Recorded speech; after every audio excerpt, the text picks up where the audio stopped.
Всем привет-привет, с вами я, Оля Бру. Давайте сделаем цыганский расклад финансы и работа. Посмотрим именно эту сферу до конца 2025 года. Посмотрим на червенного короля. Посмотрим, что ждет червенного короля. Женщины переворачивают на себя карту. Что ждет?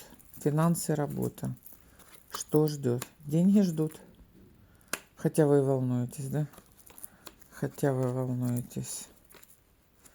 Волнение есть из-за денег, возможно, задержка. В данный момент какой-то удар.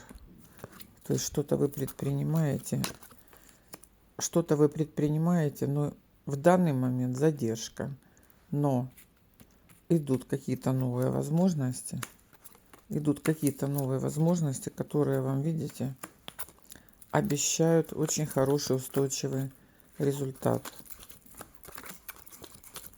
Так, будете ли вы довольны ситуацией? Смотрите, здесь есть еще волнение, потому что кто-то потерял работу, да? У кого-то были потери ресурсов, финансов. Но вы выходите, вы находите новые договора, новые контракты, новую работу. Как бы, возможно, какая-то предоплата, да, но еще устойчивого финансового нет, но выход, результат вижу. Так, вечерняя дорожка. Да, у вас тут, вы на сердце будете довольны предложением.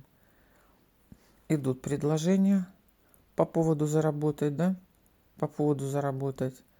На сердце у вас надежда, на сердце у вас ровно, спокойно, вы доверяете происходящему, вы успокоились уже после какого-то кризиса, который у вас был. А кризис был, пиковая дама, пиковый туз. Да?